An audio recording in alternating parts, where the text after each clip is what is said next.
Hello and welcome to this first look exploring session looking at the Maid's Metamorphosis, as it hath been sundry times played by the children of Paul's.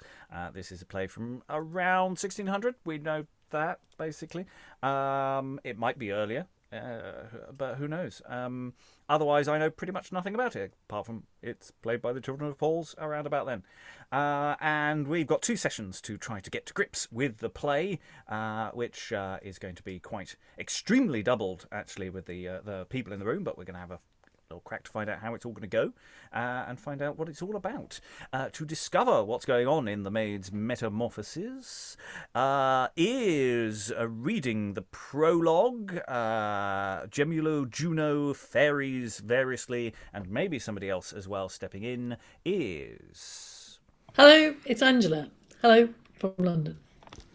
Reading Eurymine, Morpheus, Mopso, and Charity number 3 is, and probably somebody else as well. Hello, Liza Graham in London, actor, singer, doer of other stuff. Yeah. Reading Silvio, Joculo, and Apollo is...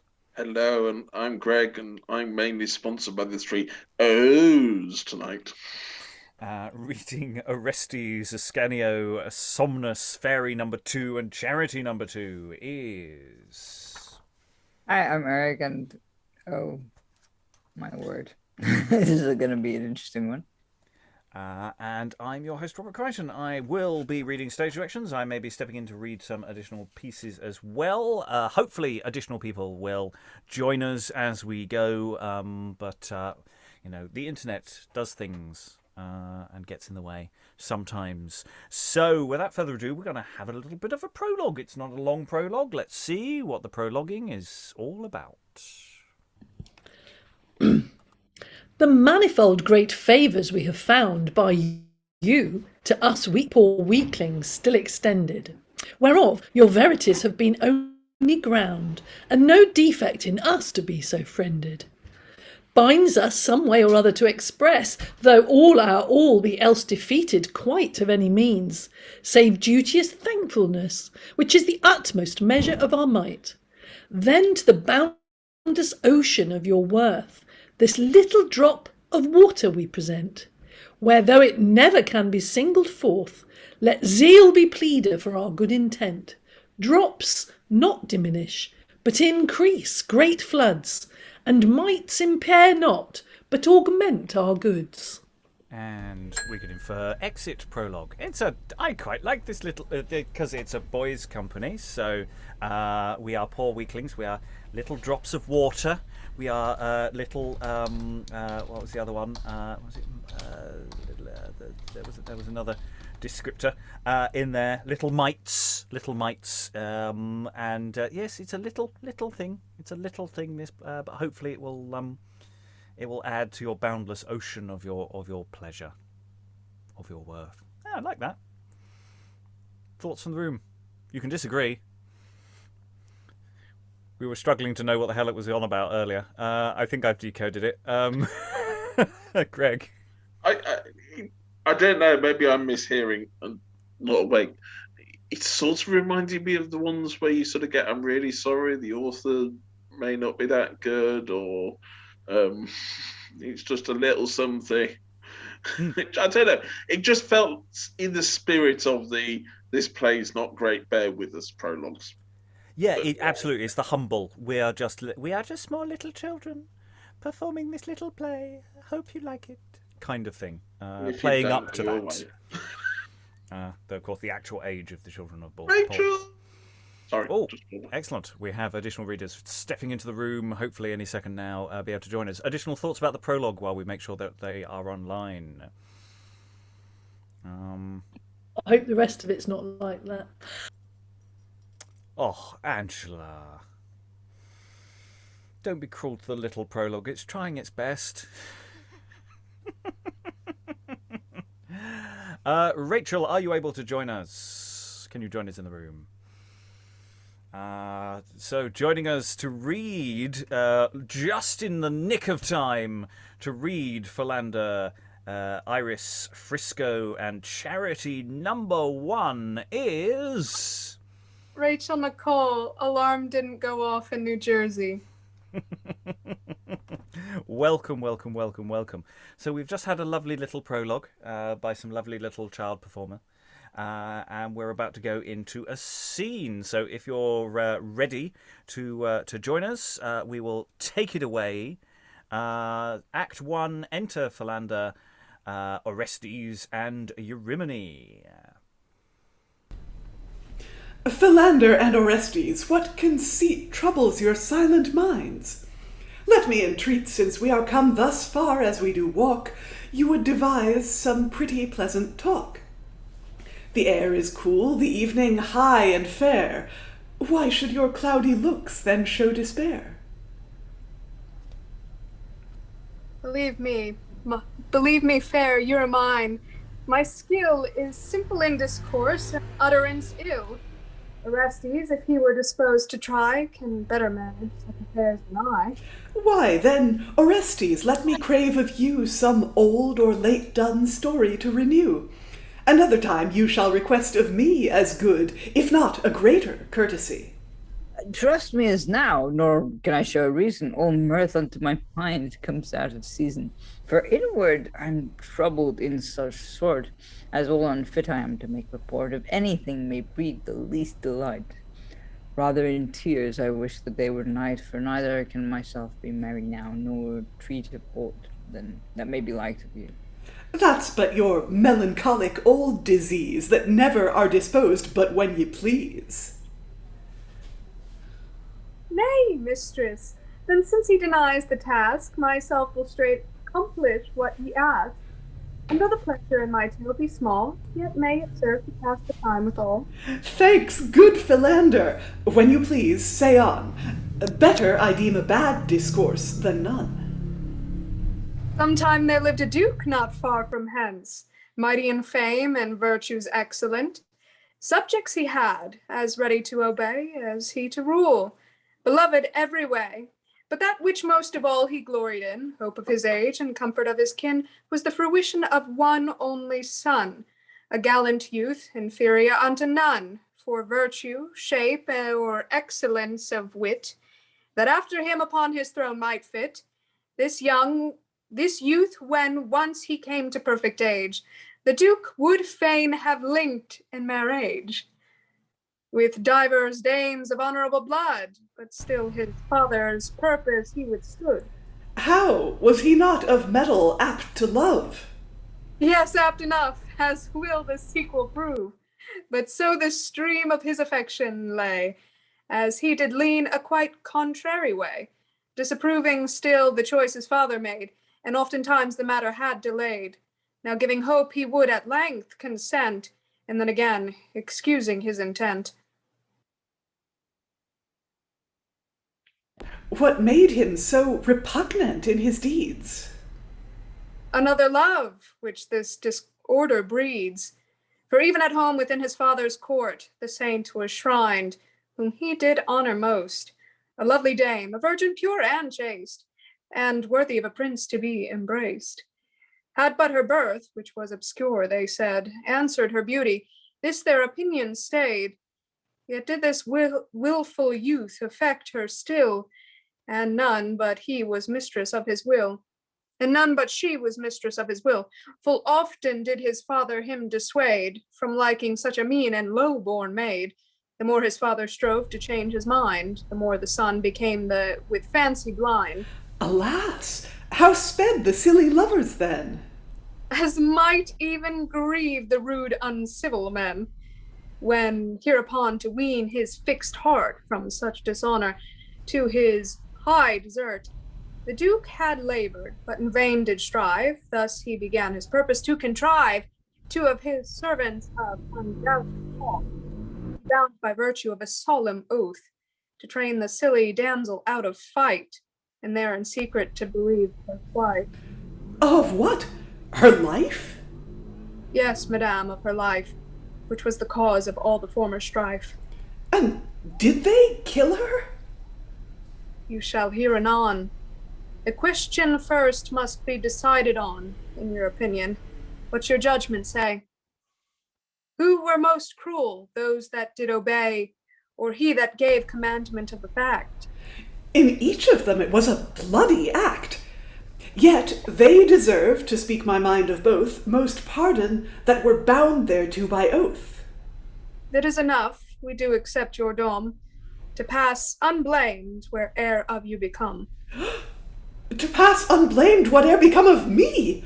What may the meaning of these speeches be? Eurymine, my trembling tongue doth fail. My conscience yerks. My fainting senses quail. My faltering speech beways my guilty thought, and stammers at the message we have brought. Ay me! What horror doth invade my breast? Nay then, Phylander, I will tell the rest. Damsel, thus fares thy case. Demand not why. You must forthwith prepare yourself to die. Therefore dispatch and set your mind at rest. Phylander, is it true or doth he jest? There is no remedy but you must die. By you I framed my tragic history. The Duke, my master, is the man I mean, his son, the prince, the maid of mean descent, yourself, on whom Ascanio so doth dote, as for no reason may remove his thought. Your death the Duke determines by us two, to end the love betwixt his son and you. And for the cause we trained you to this wood, where you must sacrifice your dearest blood. Respect my tears, We must regard our oath. my tender years, They are but trifles both. mine innocency. That would our promise break. Dispatch forthwith, we may not hear you speak. If neither tears nor innocency move, yet think there is a heavenly power above. Hatan and stand not preaching here all day. Then since there is no remedy, I pray, yet good my masters, do but stay so long, till I have ta'en my farewell with a song of him whom I shall never see again. We will afford that respite to your pain. But, lest the fear of death appall my mind, sweet gentlemen, let me this favour find, that you will veil mine eyesight with this scarf, that when the fatal stroke is aimed at me, I may not start, but suffer patiently. Agreed. Give me, I'll shadow you from fear, if this may do it. Oh, I would it might, but shadows want the power to do that right. And she sings. Ye sacred fires and powers above, forge of desires working love, cast down your eye upon a maid in misery. My sacrifice is lover's blood, and from eyes salt tears of flood, all which I spend for thee, Ascanio, my dear friend. And though this hour I must feel the bitter sour of pricking steel, yet ill or well, to thee, Ascanio, still farewell. Orestes offers to strike her with his rapier and is stayed by Phylander. What means Phylander? Forbear thy stroke, her piteous moan and gesture might provoke hard flints to ruth. Hast thou forgot thy oath? Forgot it. Well, then wherefore dost thou interrupt me so? A sudden terror overcomes my thought. And suffer me that he suffer me that stands in fear of thought. Oh, hold, Orestes, hear my reason first. Is all religion of thy vow forgotten? Do as thou wilt, but I forget it not. Orestes, if thou standst upon thine oath, let me alone to answer for us both. What answer canst thou give? I will not stay. Nay, villain, then my sword shall make me way. Wilt thou in this against thy conscience strive? I will defend a woman while I live. a virgin, and an innocent beside. I'll never put- sheath my sword. Therefore put up, or else thy chance abide. I'll never sheath my sword unless thou show our oath reserved. We may let her go. That will I do, if truth may be of force. And then will I be pleased to grant remorse. Little thought I, when out of door I went, that thus my life should stand on argument. A lawful oath in an unlawful case is first dispensed withal by reason's laws. The next, respect must to the end be had, because the intent doth make it good or bad. Now here the intent is murder as thou feed, which to perform thou on thy oath relied. But since the cause is wicked and unjust, the effect must likewise be held odious. We swore to kill, and God forbids to kill. Shall we be ruled by him, or by man's will? Beside, it is a woman is condemned, and what is he that is a man indeed, that can endure to see a woman bleed? Thou had prevailed. Eurymine, stand up. I will not touch thee for a world of gold. Why now thou seem to be of human mold, but on our fair maid that you shall live. Will you to us your faithful promise give, henceforth to abandon this your country quite, and never more return into the sight of fierce Telemachus, the angry duke, whereby we may be void of all rebuke? Here I do plight my chaste, unspotted hand. I will abjure this most accursed land, and vow henceforth what fortune e'er betide within these woods and deserts to abide. Now wants there nothing but a fit excuse to soothe the duke in his conceived abuse, that he may be persuaded she is slain, and we our wonted favor still maintain. It shall be thus, within a lawn hard by, obscure with bushes where no humane arm can anyway discover our deceit. There feeds a herd of goats, and country meat, some kid or other youngling will we take, and with our swords dispatch it for her sake. And having slain it, rip his panting breast, and take the heart of the unguilty beast. Which to the intent our counterfeit reporters may seem more likely, we will bear it to court, and there protest with bloody weapons drawn, it was her heart. Then likewise take this lawn, which well Telemachus did know she wore, and let it be all spotted too with gore. How say you, mistress? Will you spare that veil? That, or what else, to verify your tale. Thanks, Phylander and Orestes both, that you preserve me from a tyrant's wrath. I would it were within my power, Iwis, to do you a greater courtesy than this. But what we cannot by our deeds express, in heart we wish to ease your heaviness. A double debt. Yet, one word ere ye go. Commend me to my dear Ascanio, whose loyal love and presence to forego doth gall me more than all my other woe. Our lives shall never want to do him good. Nor yet our death, if he in danger stood. And mistress, so good fortune be your guide. And aught that may be fortunate beside. The like I wish unto yourselves again, and many happy days devoid of pain. So now, Eurymine, record thy hate, so much dejected and oppressed by fate. What hope remains? Wherein hast thou to joy? Wherein to triumph but thine own annoy? If ever wretch might tell of misery, then I, alas, poor I, am only she. Unknown of parents, destitute of friends, hopeful of naught but what misfortune sends, banished to live a fugitive alone in uncouth paths and regions never known. Behold, Ascanio, for thy only sake these tedious travels I must undertake. Nor do I grudge. The pain seems less to me in that I suffer this distress for thee.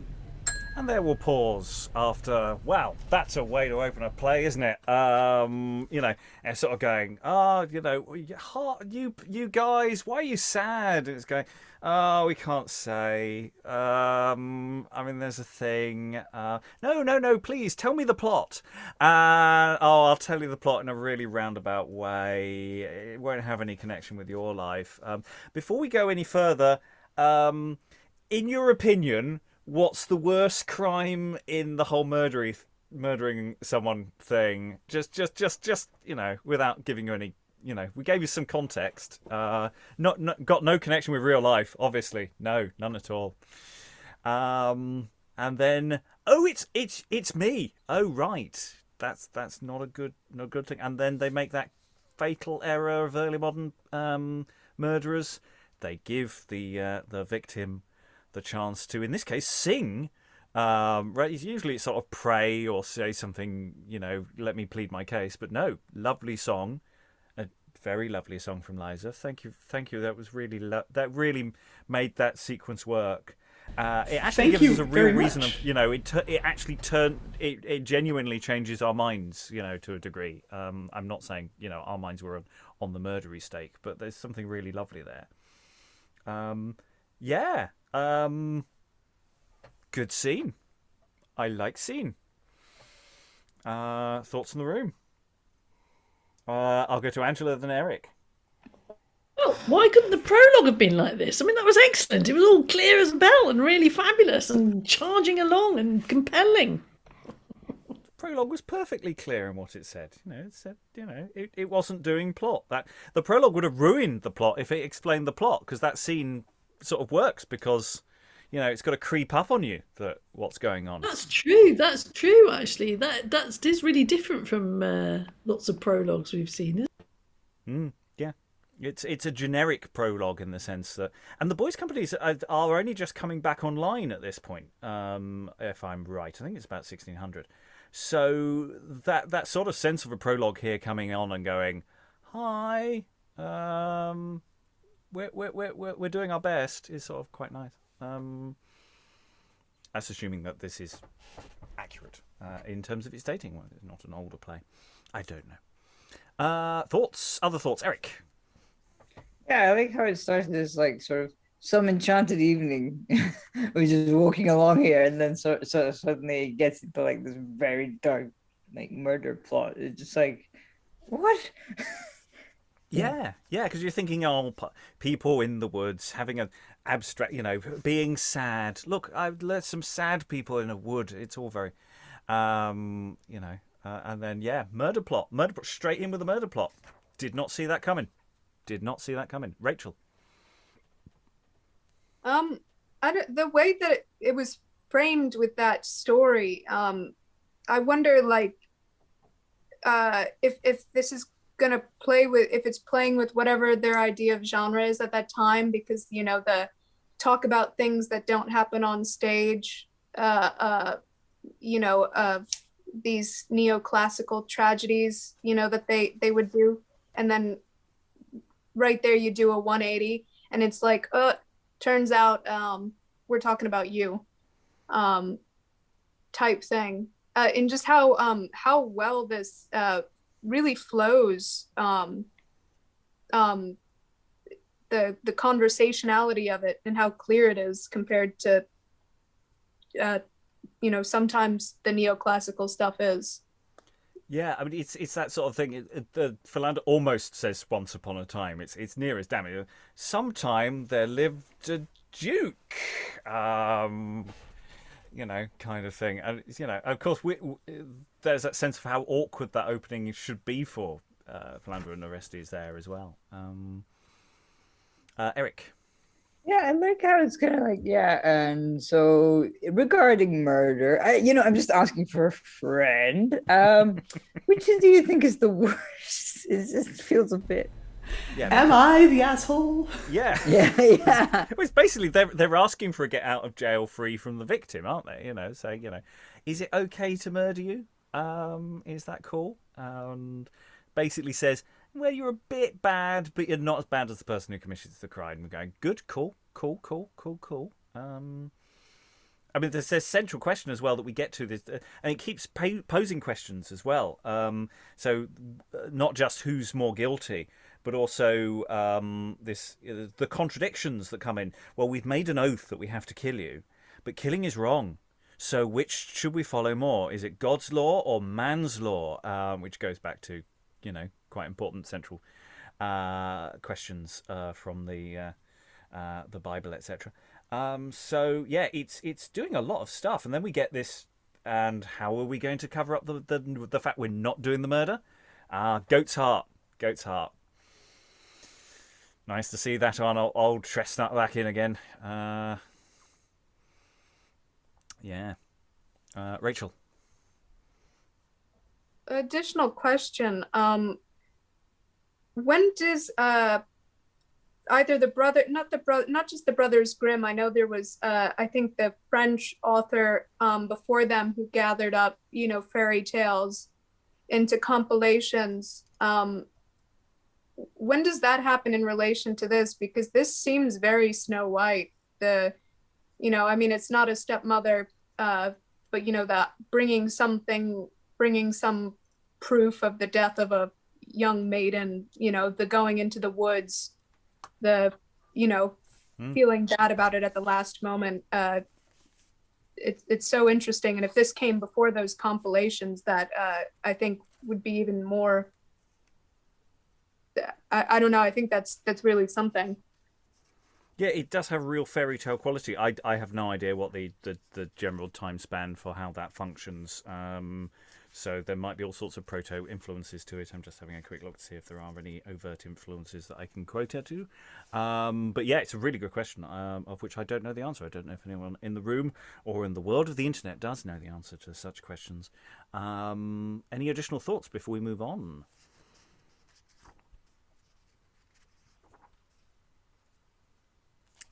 No, it's looking fairly quiet. So we will crack on. There's no scene division here. Eurymine is still on stage and is joined by enter Silvio, a ranger. Well met, fair nymph. Oh, goddess, if ye be, 'tis strange, methinks, that one of your degree should walk these solitary groves alone. It were no marvel if you knew my moan. But what are you that question me so far?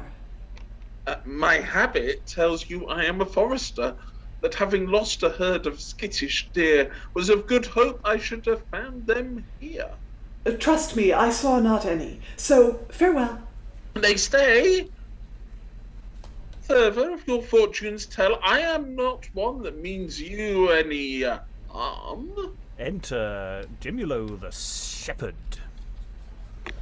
I think my boy be fled away by charm. Ranger, well met. Within thy walk, I pray, saw'st thou not Moiso, my unhappy boy? Shepherd, not I. What meanest to seek him here? Because the wag, possessed with doubtful fear, lest I would beat him for a fault he did, amongst these trees I do suspect he's hid. But how now, Ranger? You mistake, I trow. This is a lady, and no barren dow. It is indeed, and as it seems distressed, whose grief to know I humbly made request, but she as yet will not reveal the same. Eek. I'm missing a page. Sorry, I don't recognise that line. Sorry. Excuse me 1 second, I do. Perhaps to me she will, if that helps. Speak, gentle dame, yes. Anyway, where's this deer? I don't know, do you? No. Deer today, gone tomorrow. Doe, a deer. Okay, hold on, I'm gonna go there. Right. Perhaps to me she will. Speak, gentle dame. What danger great hath driven ye to this place? Make known your state, and look what slender grace a shepherd's poor ability may yield. You shall be sure of ere I leave the field. Alas, good sir, the cause may not be known that hath enforced me to be here alone. Nay, fear not to discover what you are. It may be we may remedy your care. Since needs you will that I renew my grief, whether it be my chance to find relief or not, I reck not. Such my crosses are, as sooner I expect to meet despair. Then thus it is. Not far from hence do dwell my parents, of the world esteemed well, who with their bitter threats my grant had won this day to marry with a neighbour's son, and such a one to whom I should be wife as I could never fancy in my life, and therefore to avoid that endless thrall, this morn I came away and left them all. Oh, now trust me, virgin, they were much unkind to seek to match you so against your mind. It was beside a natural constraint, but by the tenure of your just complaint, it seems you are not minded to return, nor any more to dwell where you were born. It is my purpose, if I might obtain a place of refuge where I might remain. Oh, why, go with me. My lodge is not far off, where you shall have such hospitality as shall be for your health and safety. Soft, Ranger, you do range beyond your skill. My house is nearer, and for my goodwill it shall exceed a woodman's wooden stuff. Then go with me, I'll keep you safe enough. I'll bring her to a bower beset with green. And I, an arbour, may delight a queen. Her diet shall be venison at my board. Young kid and lamb we shepherds can afford. Nothing else. Yes, ranging now and then, a hog, a goose, a capon, or a hen. These walks are mine amongst the shady trees. For that I have a garden full of bees, whose buzzing music with the flowers sweet each even and morning shall her senses greet. The nightingale is my continual clock. And mine the watchful, sin-remembering cock. A hunt's up. Ha! I can tune her with my hounds. And I can show her meads and fruitful grounds. Within these woods are many pleasant springs. Betwixt yon dales the echo daily sings. I marvel that a rustic shepherd dare with woodman then audaciously compare. Why, hunting is a pleasure for a king, and gods themselves sometime frequent the thing. Diana, with her bow and arrows keen, did often use the chase in forests green. And so, alas, the good Athenian knight, and swift Actaeon herein took delight. And Atalanta, the Arcadian dame, conceived such wondrous pleasure in the game, that with her train of nymphs attending on, she came to hunt the boar of Calydon.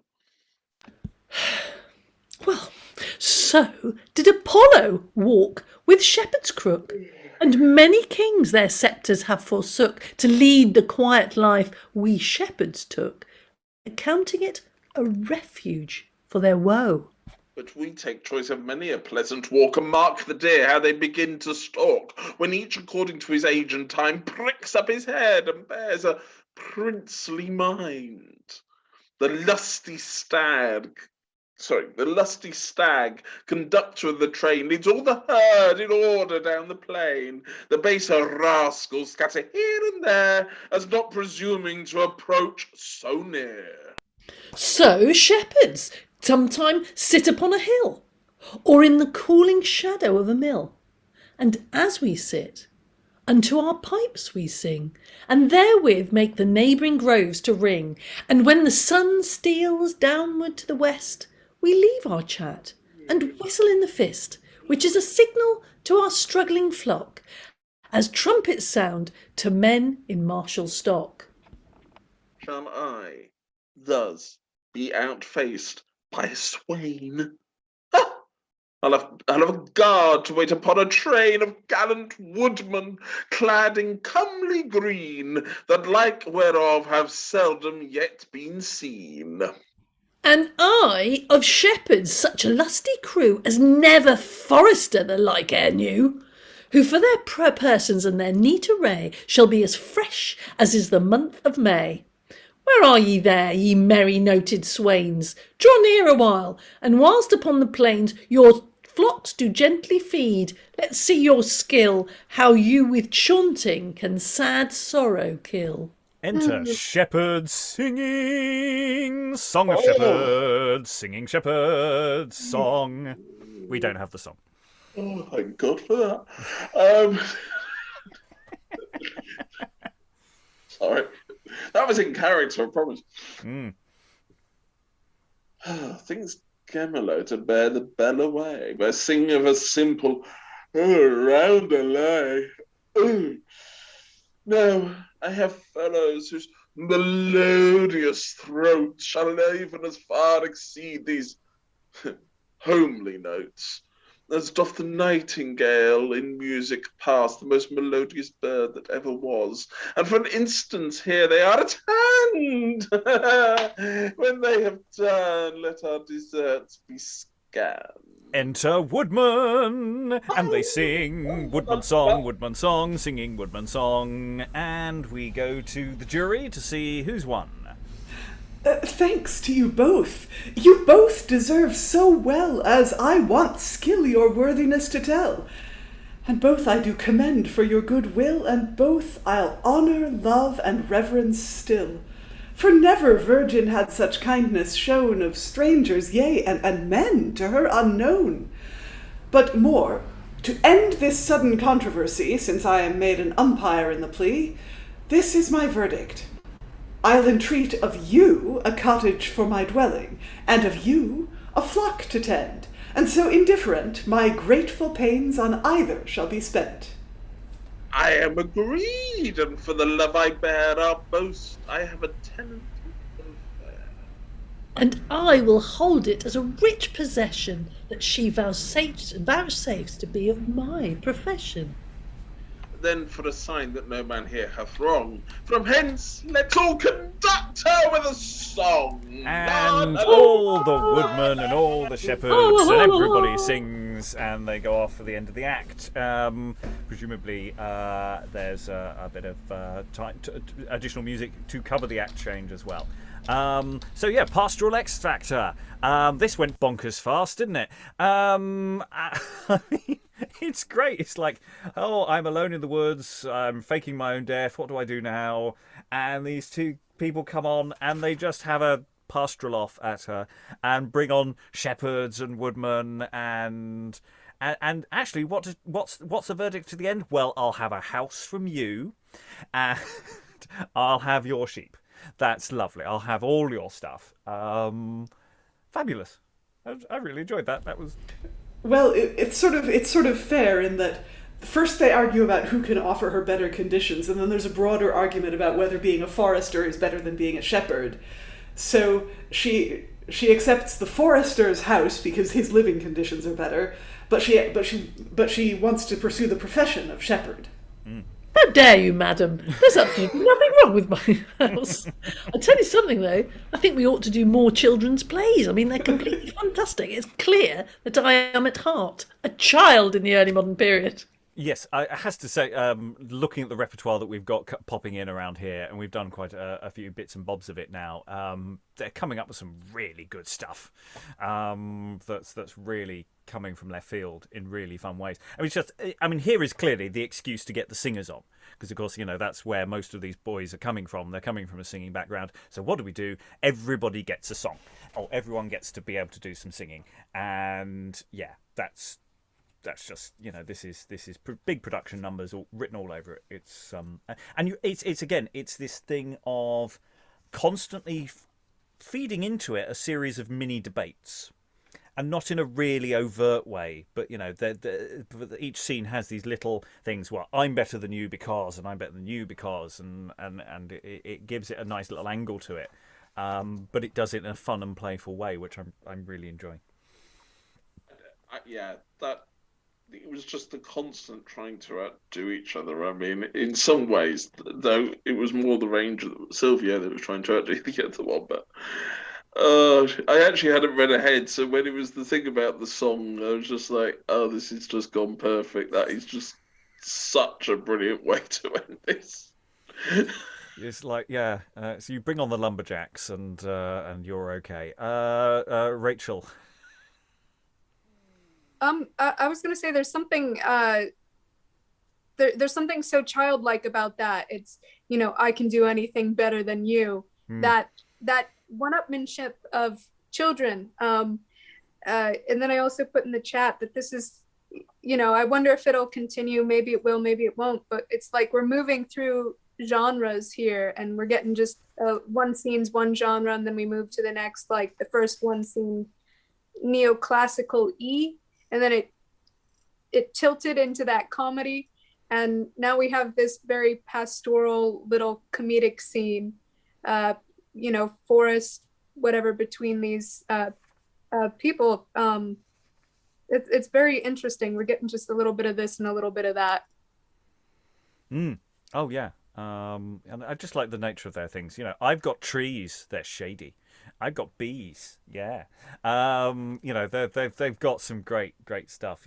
I'd like Gemulo just sort of going through. I've got a hog. I've got geese. I've got a capon. I've got all these things wandering around that I may have possession of. Maybe. Eric.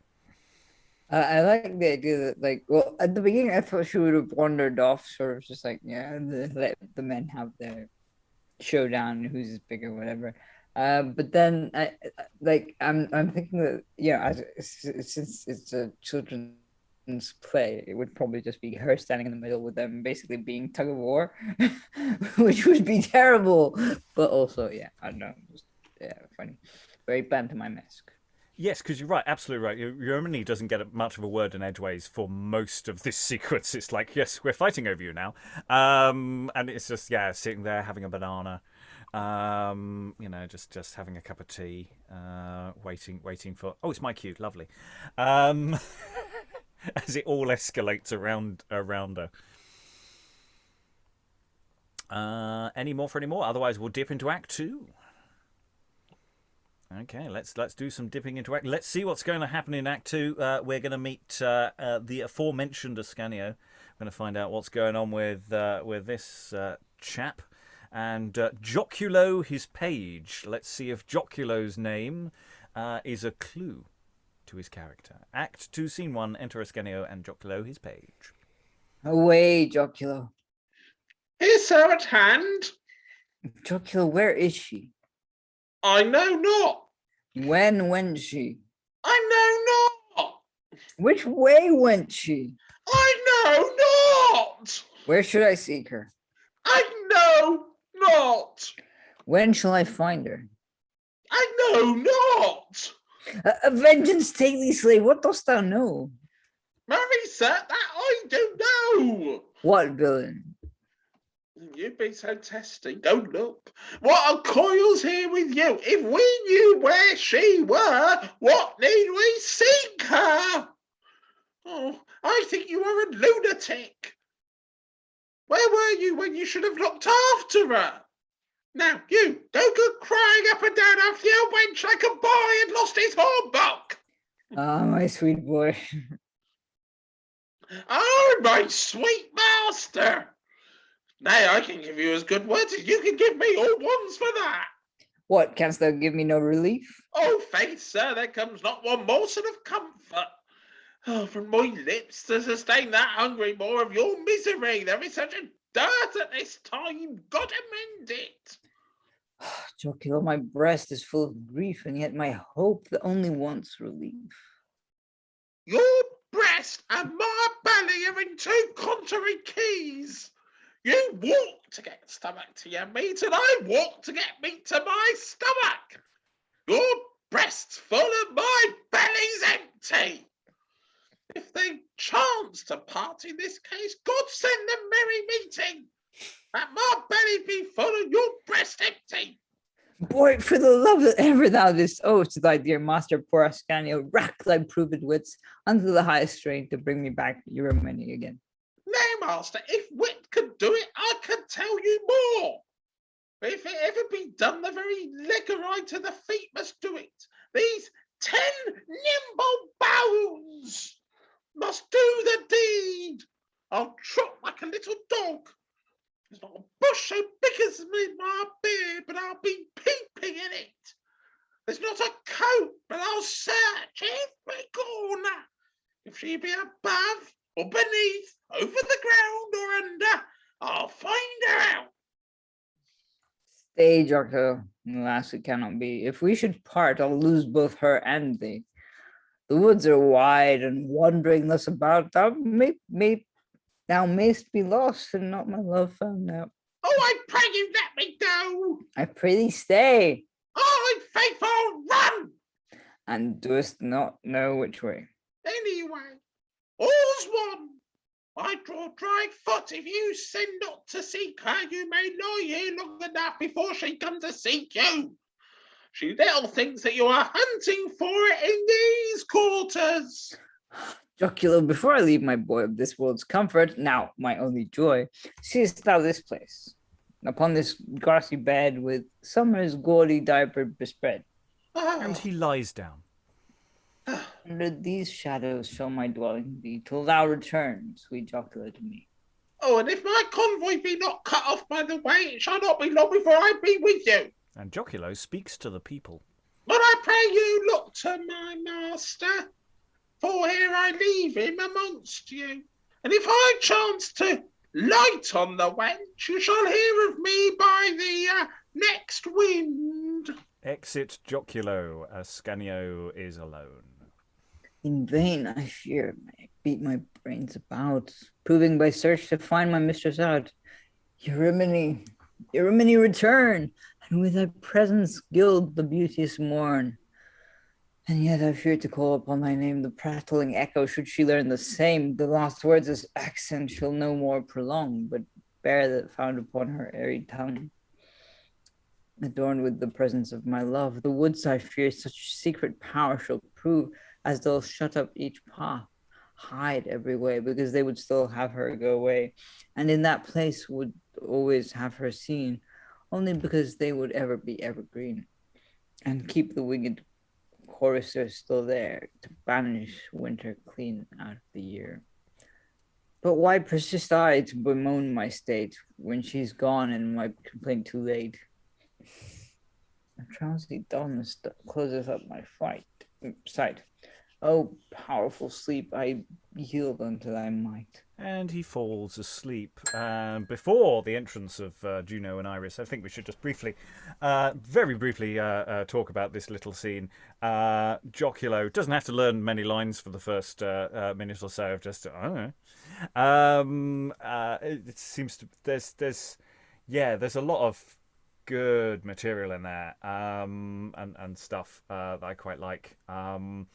Pure panto at the end.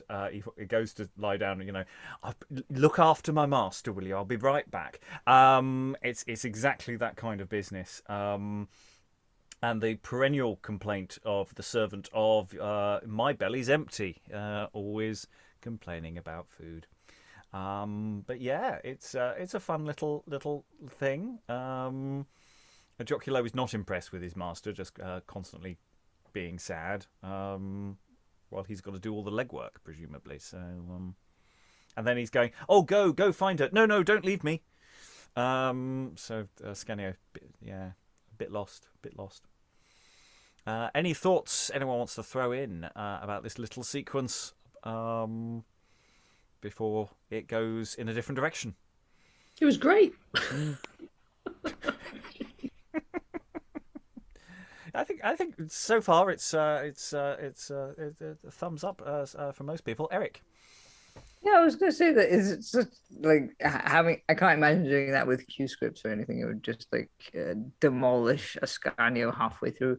But also, there's this whole thing of falling asleep in the woods. Just makes me think like Lily, because we had, I think it was Endymion, maybe, who fell asleep in the woods and got turned into a sort of semi-statuesque type statue, rather not statuesque thing, being, creature. Yeah, just interesting. Yeah, I think that's a fair shout. There's a lot of that kind of stuff going on here. Bit of peel as well, actually. Bit of peely as well, for bits of peel. There's a lot of appeal to this. So. Sorry, I'll get my coat. Okay, let us move on. I think we can just generally say we really like that. That was fun. I don't think we need to go any further. So Ascanio has fallen asleep. Enter Juno and Iris. Come hither, Iris. Iris is at hand to attend to Jove's wife, great Juno's high command. Iris, I know I do thy service prove, and ever since I was the wife of Jove, thou hast been ready when I called still, and always most obedient to my will. Thou seest how that imperial queen of love, with all the gods, how she prevails above, and still against great Juno's hest to stand, to have all bow and stoop at her command. Her doves and swans and sparrows must be graced, and on love's altars must be highly placed. My starry peacocks, which doth bear my state, scarcely allowed within his palace gate. And since herself she thus preferred doth see, now the proud huswife will contend with me, and practiseth her wanton pranks to play with this Ascanio and Eurymine. But love shall know, in spite of all his skill, Juno's a woman, and will have her will. What is my goddess will? May Iris ask? Iris, on thee I do impose this task, to cross proud Venus and her purblind lad, until the mother and her brat be mad with each other, set them so at odds, till to their teeth they curse and ban the gods. Gods? The grant consists alone in you. Then mark the course which now you must pursue.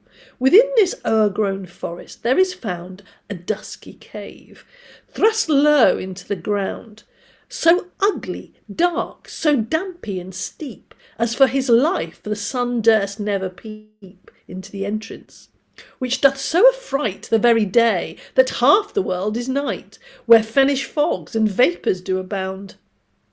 There Morpheus doth dwell within the ground. No crowing cock, nor waking bell doth call, nor watchful dog disturbeth sleep at all.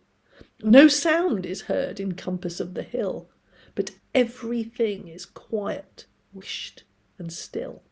Amid this cave, upon the ground doth lie a hollow plancher, all of ebony, covered with black, whereon the drowsy god, drowned in sleep, continually doth nod. Go, Iris, go, and my commandment take, and beat against the doors till sleep awake. Bid him from me in vision to appear, unto Ascanio that lieth slumbering here, and in that vision to reveal the way how he may find the fair Eurymine. Madame, my service is at your command. Dispatch it then, good Iris, out of hand. My peacocks and my chariot shall remain about the shore till thou return again. Exit Juno. About the business now that I am sent to sleep's black cave, I will incontinent, and his dark cabin boldly will I shake, until the drowsy lumpish god awake, and such a bouncing at his cave I'll keep, that if pale death seized on the eyes of sleep, I'll rouse him up, that when he shall me hear, he make his locks stand up on end with fear. Be silent, air, whilst Iris in her pride, swifter than thought, upon the winds doth ride. What somnus, somnus. Pauses a little. Strikes. What, wilt thou not awake? Art thou still so fast? Nay, then, if faith, I'll have an other cast. What somnus, I say? and strikes again. Who calls at this time of day? What a bailing dost thou keep of vengeance take thee. Let me sleep. Upon thou drowsy god. Up thou drowsy god, I say, and come presently away, or I will beat upon this door, that after this thou sleepst no more. I'll take a nap and come anon. Out, you beast, you block, you stone. Come, or at thy door I'll thunder, till both heaven and hell do wonder. Somnus, I say. A vengeance split thy chaps asunder. What Somnus? And Somnus actually now enters. Iris, I thought it should be thee. How now, mad wench? What wouldst with me?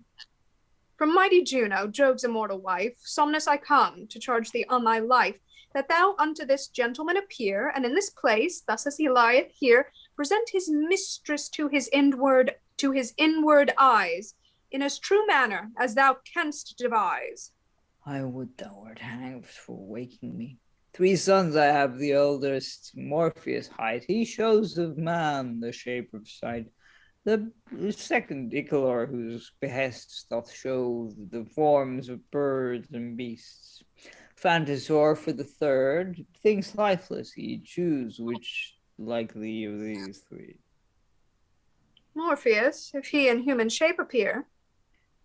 Morpheus, come forth in perfect likeness here of, how call ye the gentleman? Eurymine. Of Eurymine, and show this gentleman what of his mistress has become. And kneeling down by Ascanio, enter tonight. Matthew Morpheus will be entering as Eurymine. My dear Ascanio, in this vision see, Eurymine doth thus appear to thee. As soon as sleep hath left thy drowsy eyes, follow the path that on thy right hand lies. An aged hermit thou by chance shall find, that there hath been time almost out of mind. This holy man, this aged, reverent father, there in the woods doth roots and simples gather. His wrinkled brow tells strengths past long ago, his beard as white as winter's driven snow. He shall discourse the troubles I have passed, and bring us both together at the last.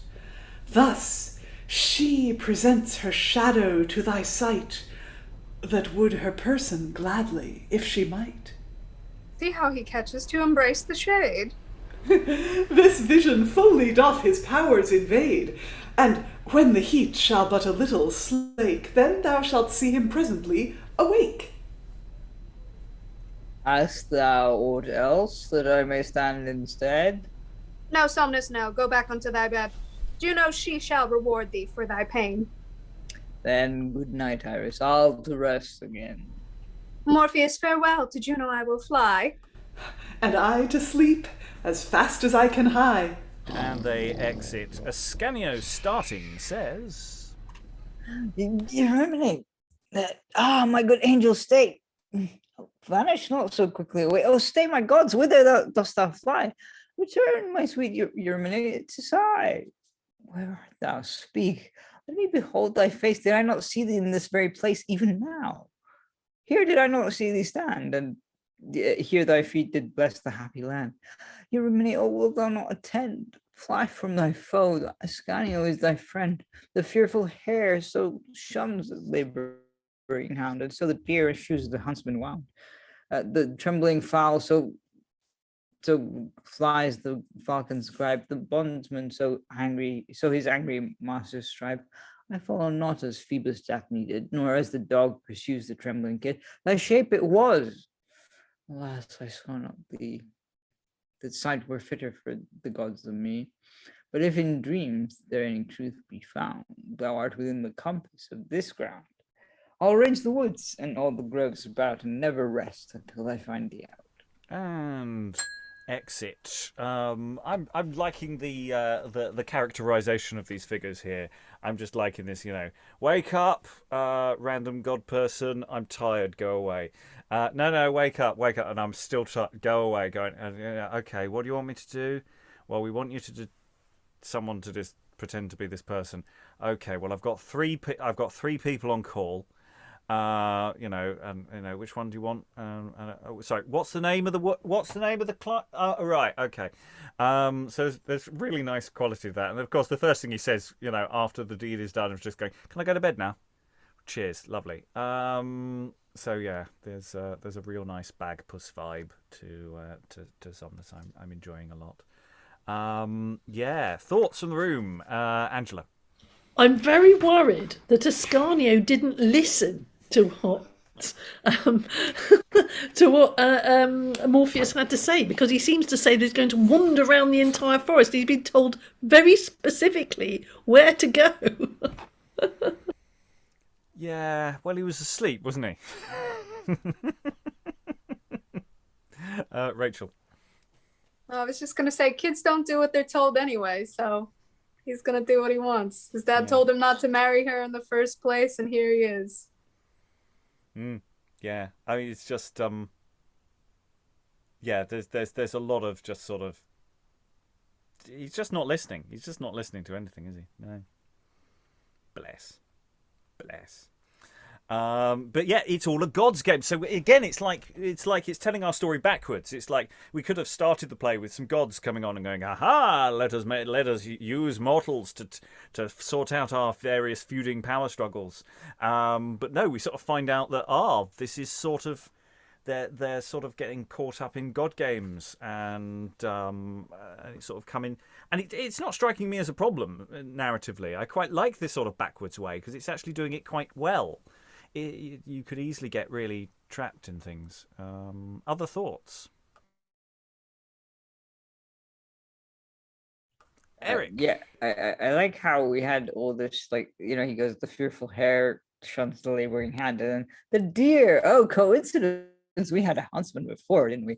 And we had a mention of a goat before. And not as a dog pursues the trembling kid, we're not gonna. It's not like we're not gonna see that again. And I don't know. It's just all this sort of imagery is quite interesting as well. It's sort of very Lily-esque and stuff as well, but sort of still linked to the plot, not sort of. Yeah, I don't know. It's just an interesting monologue. And also, I do like how he's very sort of specific. I follow not as Phoebus Daphne did, which is very sort of. Yeah, I'm not a creepy dude. I'm here to find you, kind of, to be with you in an equals meeting kind of way, not a rapey way. Other thoughts we have? Liza. Yeah, just reading the Juno Iris Somnus scene, it's it struck me as very similar to a scene or a couple of scenes in the libretto by William Congreve for John Eccles's Semele, which was written in 1706, and Handel used the same libretto for his opera Semele, which is often still performed, which is where I know it from. But yeah, you get this perception of Somnus. I like the characterization of Somnus, god of sleep. He's always just incredibly sleepy, and if he's awake, he wants to go back to sleep. And then you have Morpheus, but I haven't seen what I haven't seen before is the mention of three brothers that all make you dream of different things. I thought Morpheus was just generally the god of dreams, also the protagonist of Neil Gaiman's comic Sandman, which is going to be adapted for TV soon.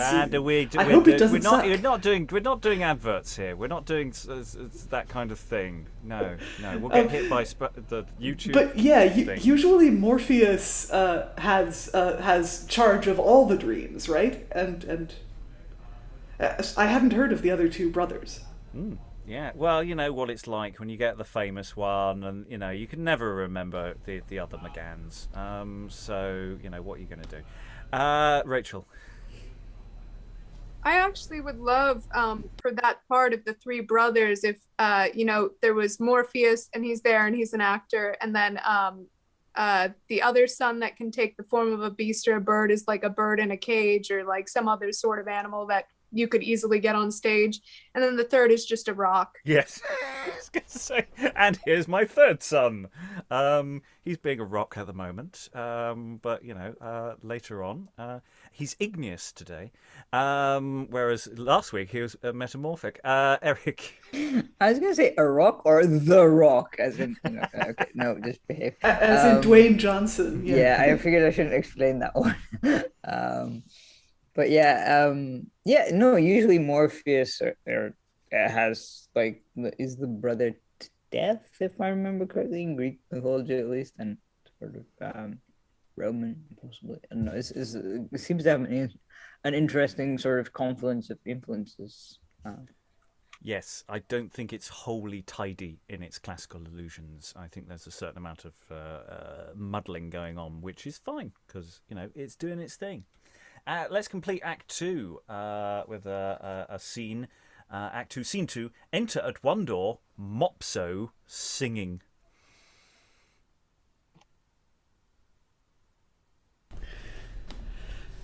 Turly-to-lo, turly-to-lo, turly-to-lee, turlo, so merrily, the shepherd's boy his horn that he can blow.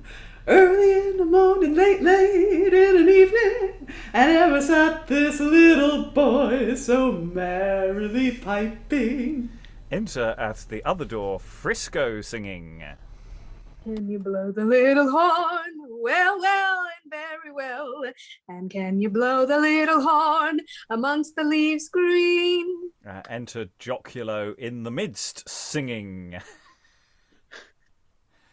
I want 3-part barbershop style by the end of this. Anyway, Joculo. Fortune, my foe, why dost thou frown on me? And will my fortune never better be? Wilt thou, I say, forever breed my pain? And wilt thou not restore my joys again? Cannot a man be merry in his own walk? But it must be. I suspect we're now talking. Hey, I like the musical theater version. Yeah, no, I'm not. We should just sing this entire scene. Let's stick with dialogue. So Joculo's come on singing in that fashion, and Frisco is perhaps not desperately impressed. Try that again as dialogue. Yes. Don't tell me I have to sing that again. No, it's okay. Joculo's finished singing.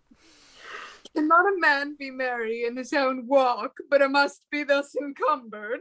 I am disposed to be melancholy, and I cannot be private for one villain or other. How the devil stumbled this case of rope ripes into my way? Sirrah, what art thou? And thou? I am a page to a courtier. And I a boy to a shepherd. Thou art the apple squire to an ewe, and thou, sworn brother, to a bale of false dye. And what art thou? I am a boy to a ranger. An outlaw by authority, one that never sets mark of his own goods, nor never knows how he comes by other means. That never knows his cattle but by their horns. Sirrah! So you made him set of your master's sheep. I marry. This takes fire like touch powder and goes off with a huff.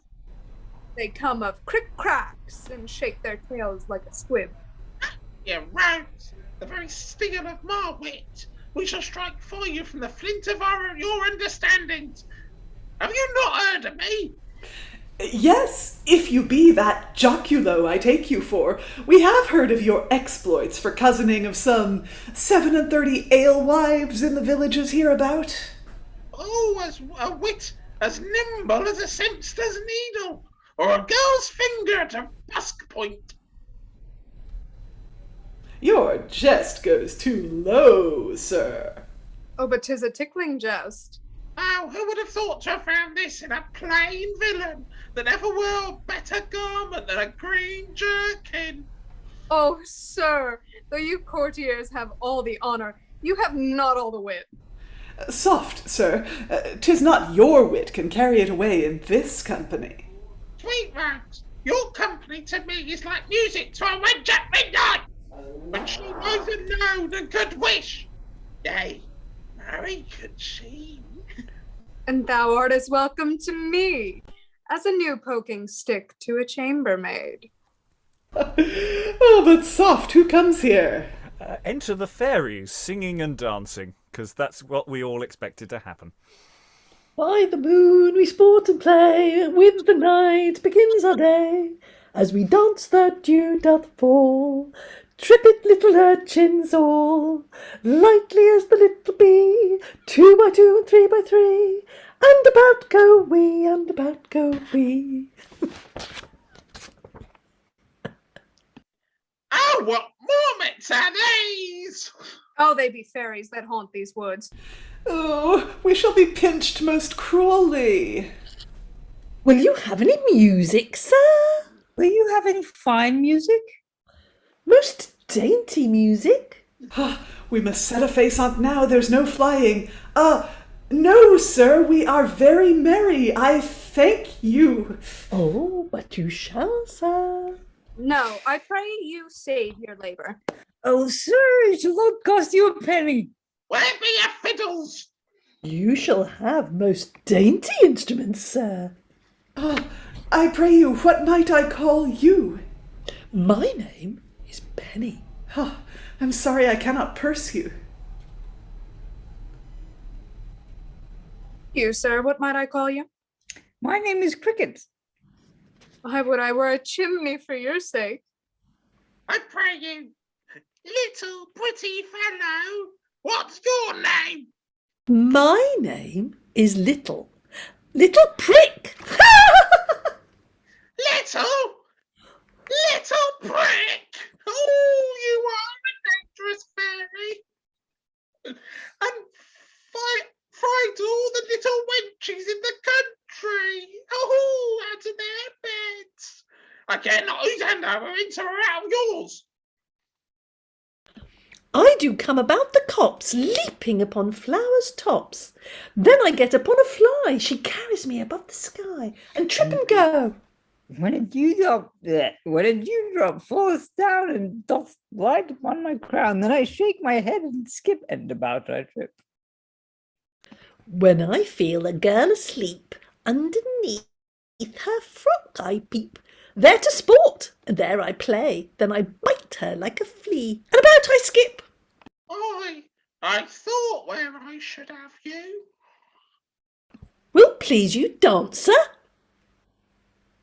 Indeed, sir, I cannot handle my legs. Oh, you must needs dance and sing, which if you refuse to do, we will pinch you black and blue, and about we go. And they all dance in a ring and sing as followeth. Round about, in a fine ring. Okay, somebody else does the next line. Okay, thus we dance, and thus we sing. Trip and go and to and fro over these green. All about in and out for our brave queen. Round about, in a fine ring. Thus we dance, and thus we sing. Trip and go to and fro over these green. All about in and out for our brave queen.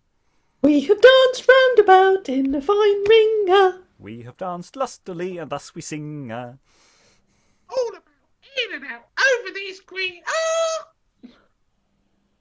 To and fro, trip and go to our brave queen. Okay, and Act 2, because we all saw this happening. Where the boys come on singing about blowing on their little horn, and I think the double entendres sort of go from there, basically. It's just it's a constant series of sex gags, as far as I can tell.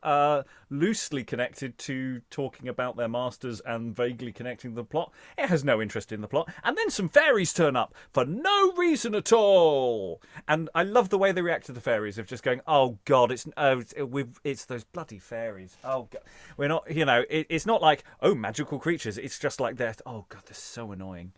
So yeah. My name is Little Prick. Discuss. Not necessarily. You can discuss other things. Rachael. I love their entrances where they all come in singing, especially when Greg came in with that voice at the end. It's so perfect. That moment is just so perfect. Yeah. There's nothing really else to say about it. It's perfect. No, indeed. Eric. My only question is at what point are fairies ever necessary to a plot? I mean, you just want to have them on stage because it's fun, right?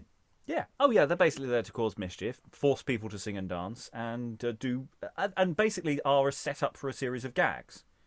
What's your name? Double entendre alert. That's basically it's a setup. They're there to be a feed for a series of really dodgy gags. I've just written a number of times in the margin just boom boom is sort of my response to most of the feed lines there. Yeah. A bit rude for Basil Brush, but is that structure. Eric. Well, also because I guess after the whole, serious sleep stuff that happened in the previous scene, you need something to wake the audience up. So it's like, look, all the fairies are on, or something like that, kind of, and sort of get everybody engaged as well. And you can have lots and lots of fairies who speak. I mean, as kids, in terms of number of performers. Yeah. I think this act is full of potential big, showy stuff as well, because we've got all the stuff with various gods appearing, and how much stage effects are going with that as well. So, yeah, Rachael. Just a question about what a trip and go is. We've had Trip and Go. We've had a character named Trip It's and Go. I mean, it can be a dance step, or it can. Yeah. Some characters say it when they're exiting and they're going to go somewhere really fast. It indicates being light-footed, I think. That's right. That's right. So we're continuing to be moderately delighted. Very rude stuff there, but no problem there.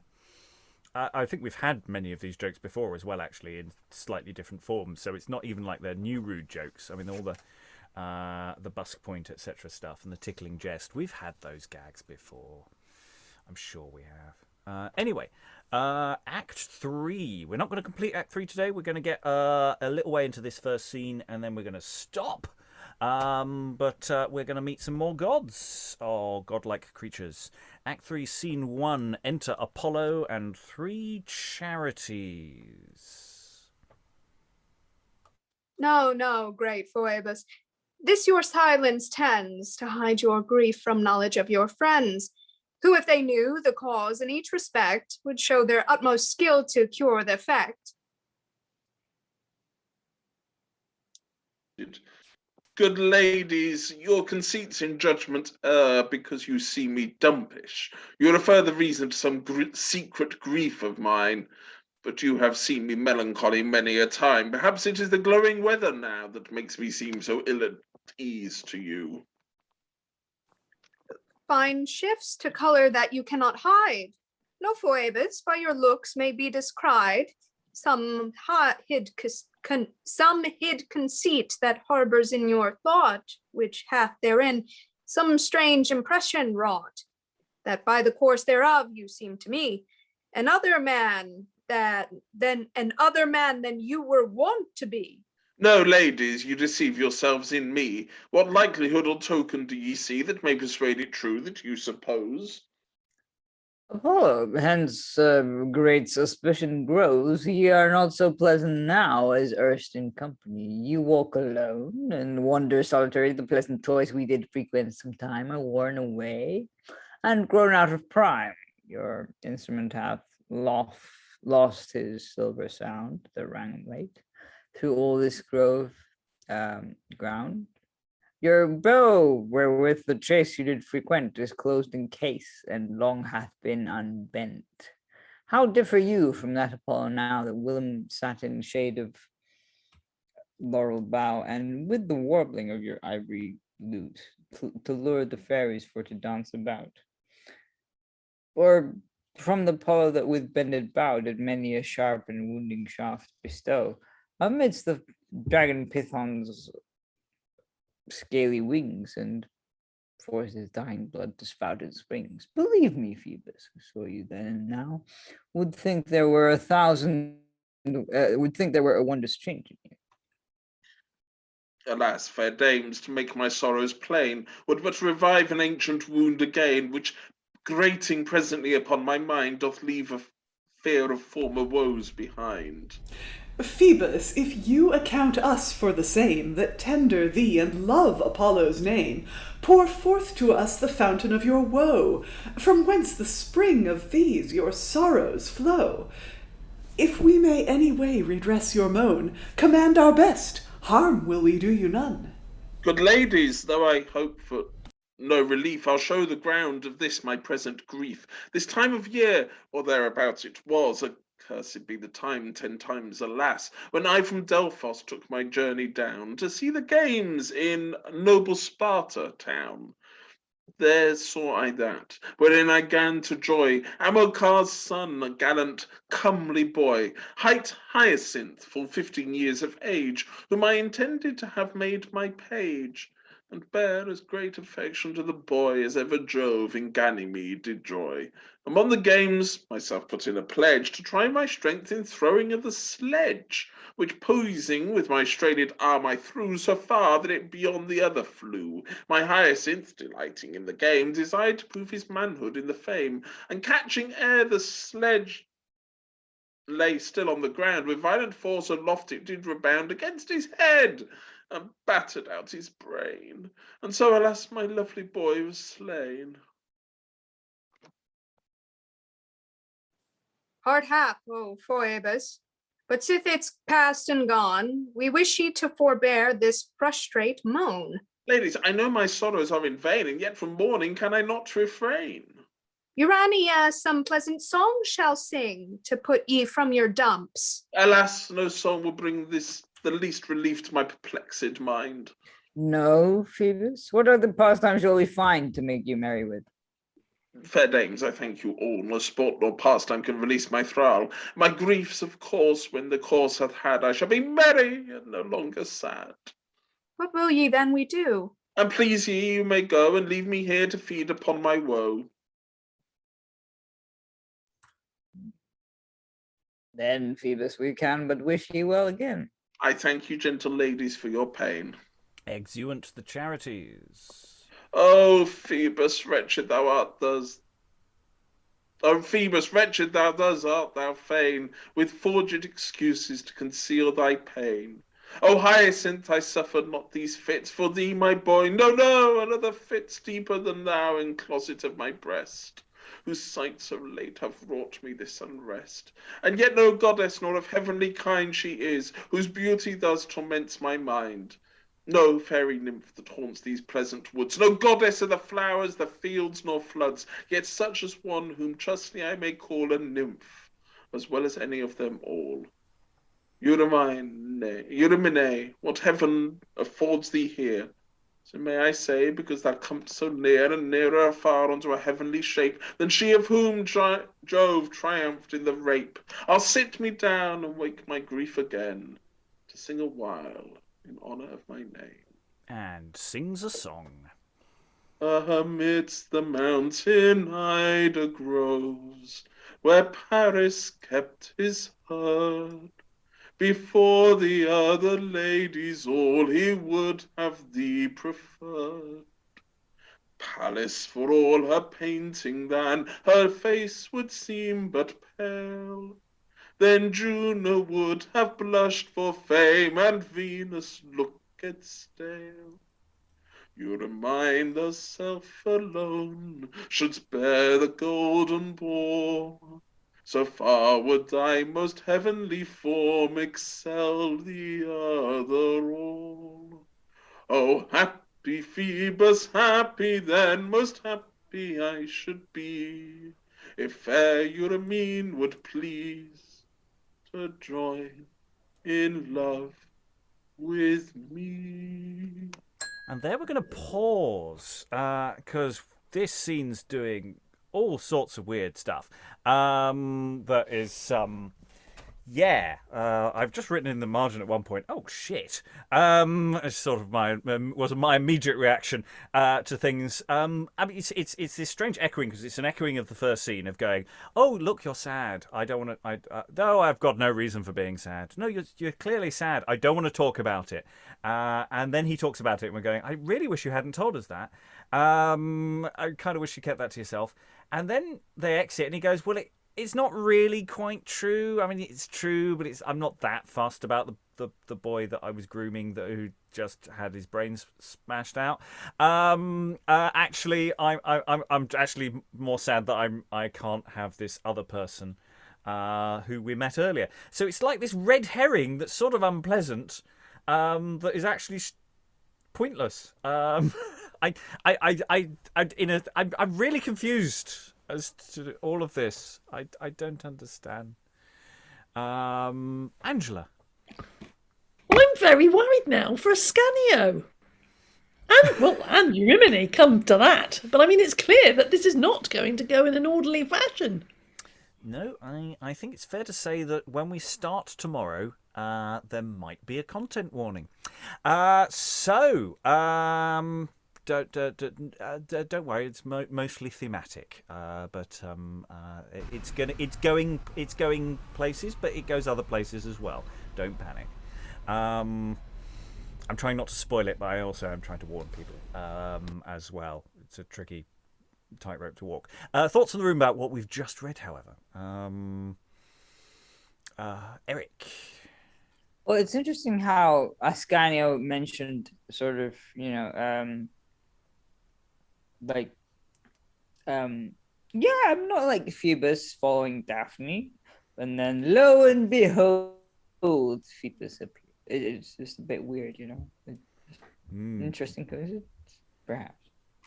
Yeah, Chekhov's mythology. Actually, that's true. It's interesting the way that all the way along these little clues are being. So it's like little breadcrumbs, isn't it? All the way along. I wonder if that's to do with a more childlike audience as well.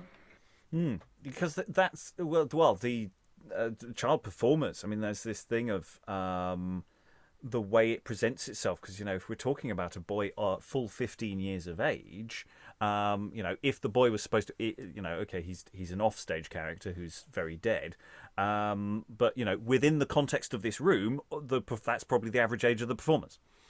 So that's not to say that this is a good thing. I'm just pointing about the sort of internal logic of the play in terms of how it would read in that sense. Rachael.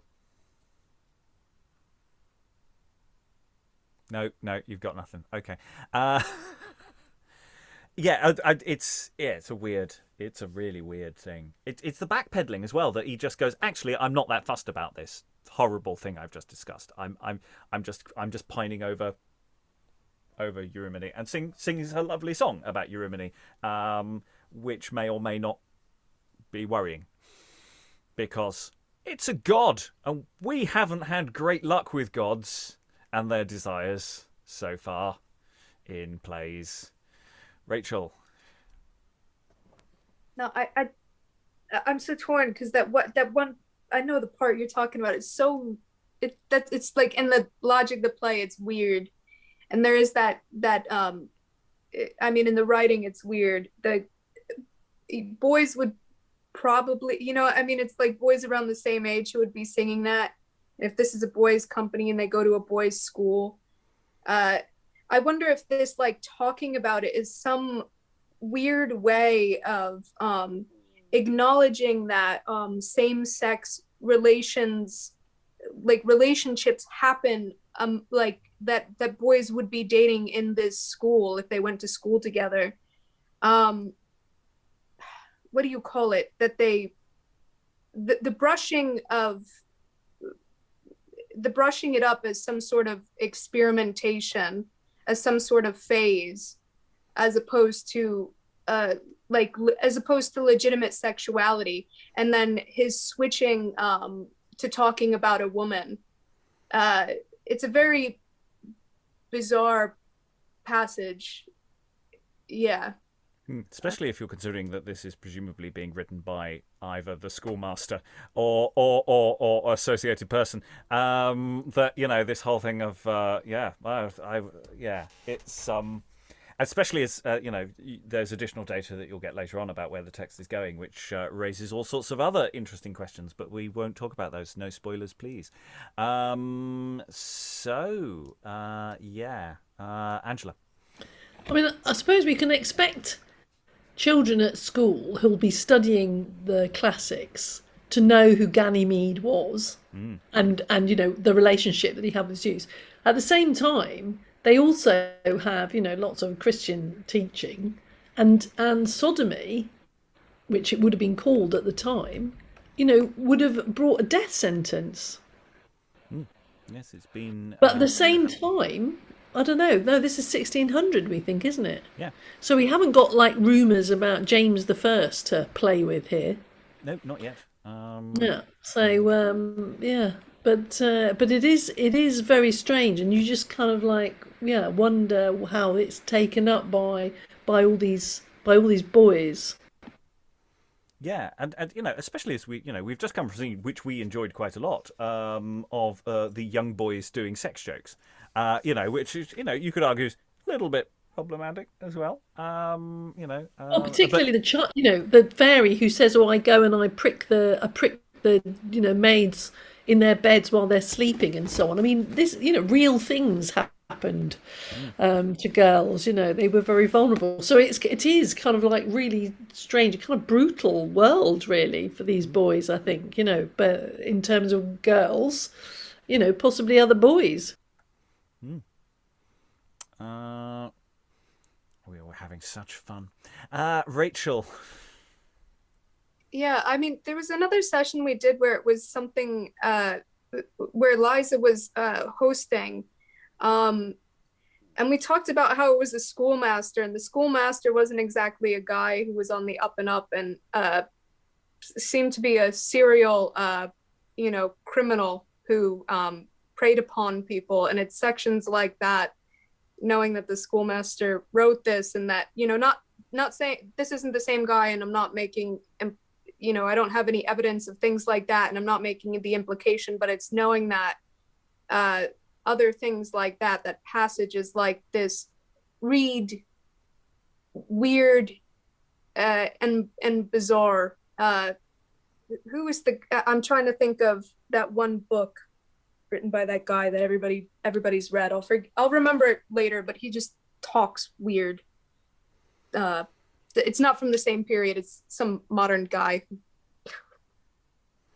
Okay. We're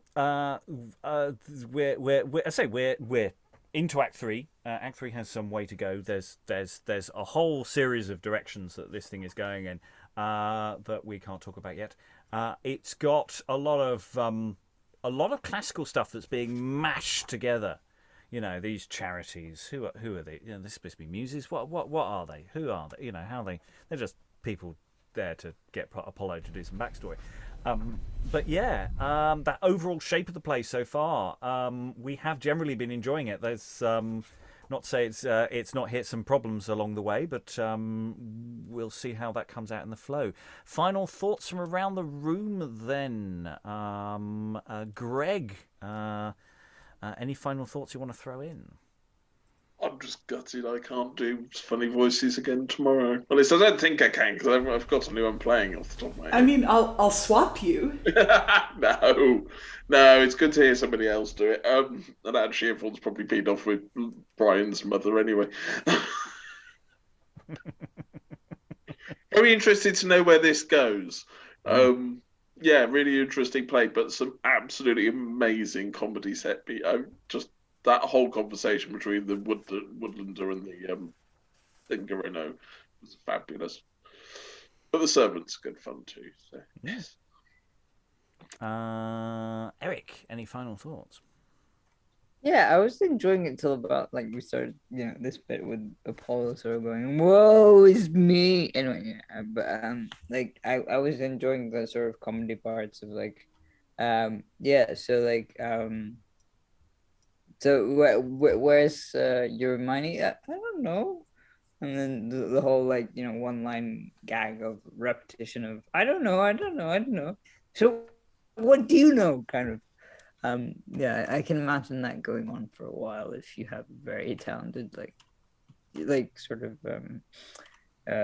performers who can play off each other, sort of improvise that game. Yeah, I mean it's very performative, isn't it? It's very performable. It's got so many options. It's playing different things. It's got an interesting formal quality to it as well. That as I mentioned earlier, the way scenes are sort of hinged on certain debate points that they want to practice. So it feels like it's got one foot in teaching for that educational thing that people using plays to teach boys, and that's fine, but you can't have fun.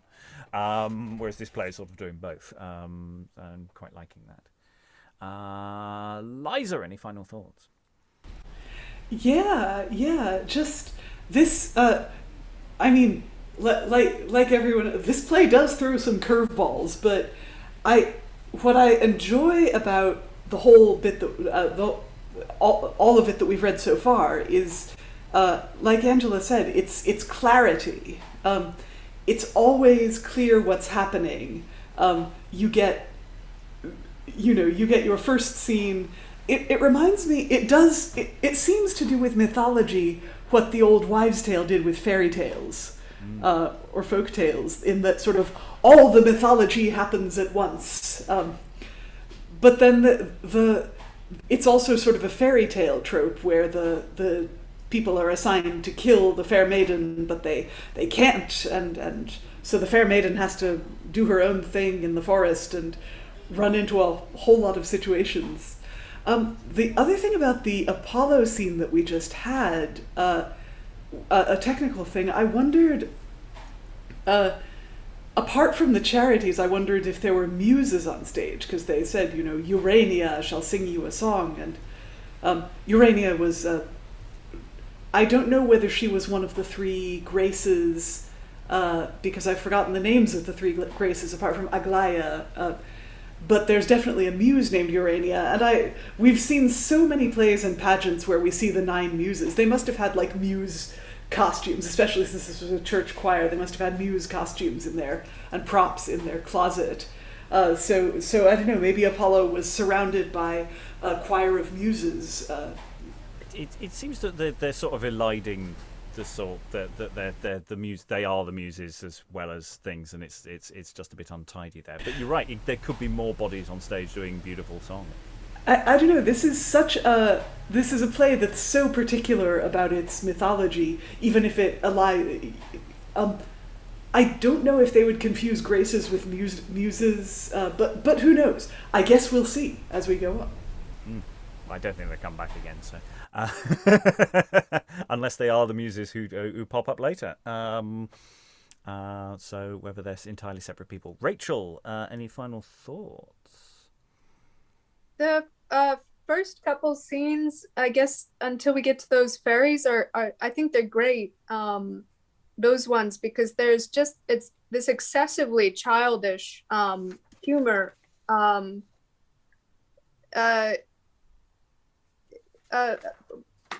don't know if you were to do this, do a theater, a show or a run of shows, just for kids. I think if you did cut some things or some of the more challenging areas, that it's how do you do this now? I know in the UK you guys have panto, but some of these parts are a little, it gets a little weird when you think about it. But I also think, like, if you had a kids show, if it was shorter than a show that you would present to adults, it might work better. You know what I mean? Or I mean, you could totally, I've never done a kids show, so you could totally tell me what you would do with pieces like that, but just I don't know what kids' attention spans are like at a children's show. Well, that's the thing, is it's performed by children. It doesn't mean that's the audience. For this kind of thing, the churches would make money by selling tickets to adults to watch their boys in plays. That's basically the whole boys' company thing, and yeah, the adult companies were annoyed by it. Yeah, allegedly. So yeah, it's one of those things that actually the audience, this stuff, it tends to be very adult because and I was thinking today, because we have groups like Edward's Boys, I don't think actually they'd bat an eyelid at much of this actually. I think there'll be a lot of discussion about the beginning of Act 3, but I actually think that scene in the end of Act 2, they'd probably be perfectly fine with it, and it would land okay. I don't think you'd want to have a lot of youth watching it necessarily. I think it'd be a very difficult one to market on that level. But maybe I'm wrong. Maybe we're who knows? Angela, any final thoughts? I mean, it's been very, very funny. There's lots of brilliant things in this, and I love the way that this play really fetches me into the world of the early modern period because of the combination of, brutality and sex and humour, and all the rest of it. I mean, it's just fantastic in and when you think that this is going to be played by pubescent boys, slightly older than that as well, some of them, and when I think about all the apprentice literature, that you can read in the period, I mean, a lot of it is full of this kind of, sex and stuff, because these kids are, they're sort of safe, they're looked after, and they can just be really naughty. And there's some lovely work done now on teenagers in this period. So they're all they're teenagers, and this totally speaks to educated teenagers, all kind of like putting all this learning, and yet also daft jokes and also naughty jokes and filthy material all together. Fantastic. But the idea that it might be played anywhere near a church, I find astonishing. Yeah, effectively, and I don't know whether at this point they would be actually annexed to the church, whereas they would have been earlier. Boys' companies would. I think this literally is part of the precinct of Paul's. I don't think at this point they are. I think they're elsewhere. But yeah, that. They're doing beautiful singing, church singing stuff, and then they do this. I should say that I was once accidentally married to a chorister, and this wouldn't surprise me at all. How did you just go to Anglican Choir Las Vegas and It requires drinks in your life. I was going to say, having been in an all-boys school choir, yeah, we'd have understood all this. There would have been nothing new to us in this. Yes. One maybe in the original context, the whole stuff with Apollo speech and Hyacinth and Ganymede and Apollo. Maybe there's a whole backstory there that actually is referencing that's just weird and disturbing. I'm sure it would have been hilarious when he said, "Oh, I didn't really care about that. This boy that I killed." I mean, I think that caused the most enormous, guff of laughter. Yeah, It's the randomness of that opening to Act 3 that I'm finding, is the oddest thing, as well as, because obviously I'm a sociopath, so I don't really care about its content.